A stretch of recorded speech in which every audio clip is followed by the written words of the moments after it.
Hi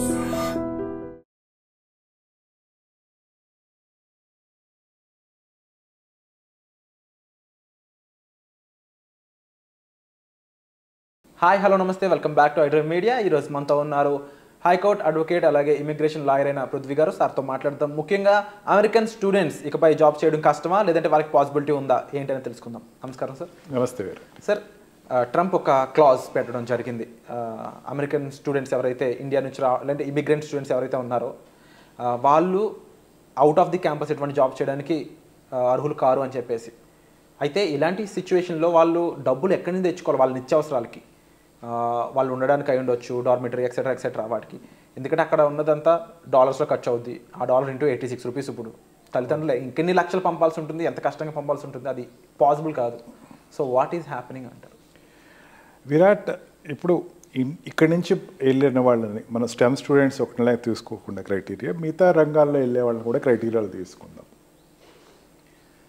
అక్కడ ఉండే యూనివర్సిటీలో టాప్ యూనివర్సిటీస్ ఏదైతే అడ్మిట్ అయిన స్టూడెంట్స్ ఉంటే ఈ ప్రాబ్లం లేదు జనరల్గా. ఇక్కడ ప్రాబ్లం ఎక్కడ వస్తుందంటే స్టూడెంట్స్కి మన ప్రీవియస్ వీడియోస్ కూడా చాలాసార్లు చెప్పాం, అక్కడ ఉండేటువంటి క్రీడెడ్ యూనివర్సిటీస్ చూసుకోండి కాస్త, అంటే కొంచెం రెప్యుటేషన్ ఉన్న యూనివర్సిటీస్ చూసుకోండి. ఈ రెప్యుటేటెడ్ యూనివర్సిటీలో ఈ ప్రాబ్లం ఉండదు. అండ్ ఆల్సో ఈ ర్యాంకర్స్ వెళ్తూ ఉంటారు.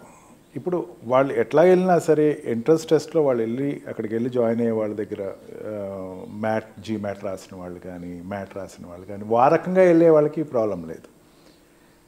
ఎక్కడ ప్రాబ్లం వస్తుందంటే కొన్ని ఏజెన్సీస్ ద్వారా వెళ్ళి అక్కడ జాయిన్ అయ్యే వాళ్ళకి ప్రాబ్లం వస్తుంది. ఆ ఏజెన్సీస్ ద్వారా వెళ్ళే వాళ్ళు పాకెట్ ఫుల్లే ఉంటారు Virat. They are not empty pockets. మనం ఓవరాల్గా ఒక గ్లోబికల్గా ఒక స్టేట్మెంట్ స్టూడెంట్స్ అందరూ ఇబ్బంది పడుతున్నారు అని I'm observing a lot in YouTube and other medias, but it's not that much correct. అక్కడికి వెళ్ళిన తర్వాత ఏంటంటే ఇక్కడ స్టూడెంట్స్ దగ్గరికి వచ్చేసరికి ఎస్పెషల్లీ నేను ఒక చిన్న ప్రశ్న అడుగుతాను. నేను మామూలుగా ఫ్రెండ్లీ టాక్కే మాట్లాడుకుందాం. ఇంజనీరింగ్ స్టూడెంట్ ఎటువంటి ర్యాగింగ్ చేయకుండా, ఎటువంటి అలర్ చేయకుండా, ఎటువంటి లాస్ట్ బ్రేక్ చేయకుండా వెళ్ళేవాళ్ళు ఎంతమంది ఉంటారు? జీరో. ఎస్, నా ఆన్సర్ వచ్చేసింది. వీడు అక్కడికి వెళ్ళినా అదే చేస్తాడు. ఓకే, ఇట్స్ నాట్ నేను చెప్పింది కాదు. అనేక మంది ఎన్ఆర్ఐస్ వాళ్ళ ఇంటర్వ్యూస్ చూస్తే తెలుస్తుంది. And also when I have gone there also I observe the same thing. వాళ్ళకి గుబులు పడుతుంది. ఓకే, అంతేగాని మెరిటోరియస్ స్టూడెంట్స్ కాదు.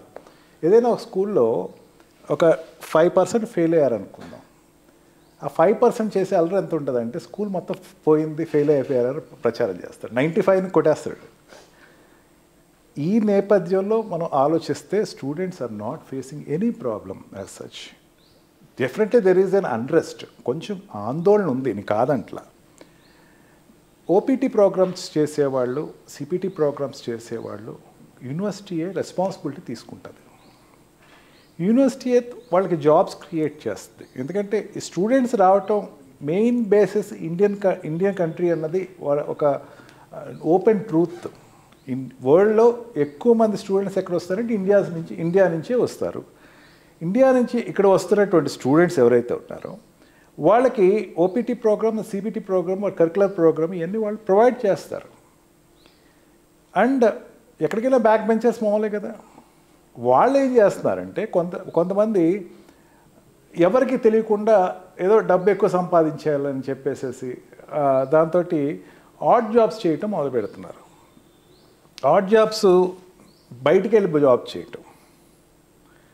బయటికి వెళ్ళి జాబ్ చేస్తే వాళ్ళకి ఏమవుతుంది, అక్కడ ఆ జాబ్ కాంపిటీషన్ అనేది లోకలైట్స్ తోటి వస్తుంది. వాళ్ళ మీద ట్రంప్ ఉక్కుపాదం వేశాడు. నీకు చాలామంది స్టూడెంట్స్ అక్కడ ఉండే వరకు సిపిటీ అండ్ ఓపీటీ ప్రోగ్రామ్స్, ఏమంటే సిపిటీ లేవండి, ఓపీటీ లేవండి ఇప్పుడు అని చెప్పి చాలామంది ఈ మధ్యన ఒక రాంగ్ ప్రచారం చేస్తున్నారు. ఎందుకు ఒకటైతే వీడియోస్ చూసి వాళ్ళు ఎక్కడో బేకరీలో పని చేస్తాను, లేకపోతే ఇంకో చోట ఆడ్ జాబ్స్ చేస్తాను, లేకపోతే బంక్స్లో పని చేస్తున్న వాళ్ళని చూసి ఒక రకమైన భయాందోళన చెంది అసలు సిపిటీలు లేవట, ఓపీటీలు లేవట, అక్కడ అసలు కాలేజ్ ఏం ప్రొవైడ్ చేయట్లేదట అని చెప్పేసి ఒక భయాందోళనతో. దట్స్ వై మనం వెళ్ళేటప్పుడు ఒకసారి వెరిఫై చేసుకోండి దానికి ఓపీటీ ప్రోగ్రామ్కి ఎటువంటి ఆపర్చునిటీస్. ఓపీటీ ప్రోగ్రామ్స్ అంటే అంతకుముందు సిపిటీ ప్రోగ్రామ్స్ ఇవన్నీ మనం అంతకుముందు డిస్కస్ చేసాం. అంటే ఆ యూనివర్సిటీకి సర్కమ్స్టెన్స్లో యూనివర్సిటీ లోపలే చాలా జాబ్స్ ఉంటాయి, అవి చాలా అవసరం ఉంటుంది. ఇప్పుడు వాట్ యు కాల్ ఈ ఒక యూనివర్సిటీ ఉందనుకోండి, ఆ యూనివర్సిటీలో ల్యాబ్ అసిస్టెంట్స్ అని చెప్పి, లైబ్రరీ అసిస్టెంట్స్ అని చెప్పేసి, అండ్ కంప్యూటర్ ల్యాబ్లో ప్రోగ్రామర్స్ అని చెప్పేసి, అండ్ బ్యాక్ అండ్ ప్రోగ్రామర్స్ అని చెప్పేసి, ట్యూటర్స్ అని చెప్పి చాలా అవసరాలు ఉంటాయి.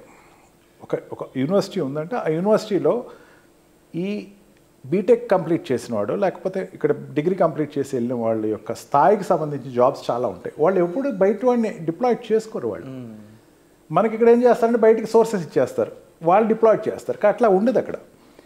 అవన్నీ వీళ్ళకే ప్రొవైడ్ చేస్తారు. 20 hours ఏ వీక్ వాళ్ళకి ప్రొవైడ్ చేస్తారు. ఆ 20 hours ఏ వీక్ వాళ్ళు వర్క్ చేసుకోవచ్చు, దాని అమౌంట్స్ తీసుకోవచ్చు. That will be of somewhere of అవర్కి వచ్చేసరికి $18 to $20 ఉంటుంది. That they will encash the same. అది వాళ్ళ అవసరాలు చాలా వరకు తీరుస్తుంది. అండ్ ఆల్సో లోన్ మీద వస్తారు కాబట్టి లోన్ మీద వాళ్ళు రీపే చేస్తారు. నేను ఎందుకంత టచ్వుడ్ చెప్తున్నాను విరాట్, నా దగ్గరికి వచ్చినటువంటి స్టూడెంట్స్ ఈ మధ్యకాలంలో ట్రంప్ వచ్చిన తర్వాత నాకు I have came across about 15 to 20 students US నుంచి స్టూడెంట్స్ పర్ మీద వచ్చిన వాళ్ళు. ఎవరు కూడా this complaint they have not made it to me. వాళ్ళని అడిగాను కూడా, అడిగితే లేదండి అది చాలా రిమోట్గా ఉంటుంది.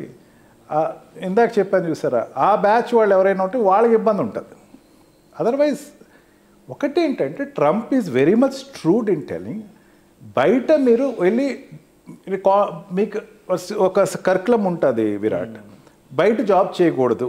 స్టూడెంట్ ఎవడైనా సరే బయటకు వెళ్ళి జాబ్ చేయకూడదు వితౌట్ పర్మిషన్ అనేది అందరికీ చిన్న పిల్లోని అడిగినా చెప్తాడు. వీళ్ళు ఏం చేస్తారంటే ఎగైనెస్ట్ దట్ రూల్ ఎక్కడో బేకరీలో పనిచేయటం, ఎక్కడో ఏదో చోట ఒక ఎవరికి తెలియకుండా పనిచేయటం చేస్తున్నారు. వాళ్ళ మీద చాలా సీరియస్గా అయితే తన కొన్ని వీడియోస్ కూడా చూస్తున్నాం, వాళ్ళని అరెస్ట్ చేయడం కానీ అవన్నీ కూడా అబ్జర్వ్ చేస్తున్నాం. సటన్లీ చేస్తారు. వాళ్ళ లిమిట్స్ ఉంటుంది. ఇక్కడెందుకు ఇక్కడ ఉంది, హైదరాబాద్లో చూసుకుందాం. అబ్రాడ్ నుంచి ఎవడైనా వచ్చిన తర్వాత వాళ్ళు చెప్పాలి మీరు ఎక్కడ పని చేస్తున్నారో చెప్పాలి వాళ్ళకి. అంతేకాని దాని జోస్ దాటి పని చేస్తే మళ్ళీ ఇక్కడ అన్ఎంప్లాయిడ్ పెరిగిపోతారు. ఎక్కడైనా ఏ కంట్రీ అయినా రెగ్యులేషన్స్ తీసుకుంటుంది. Don't do any job there. నువ్వు వెళ్ళాలి అనుకున్నప్పుడు ఏమైనా డిసైడ్ అయ్యి వెళ్ళాలి.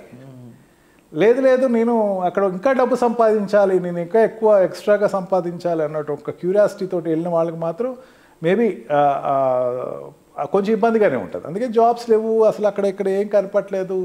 ఓపీటీ సిపిటీ అంటే curriculum project training and optional project training అన్నీ కామన్, ఏ యూనివర్సిటీలో అయినా కామన్. యూనివర్సిటీ ఉన్న అలాగే ఉంటాయి.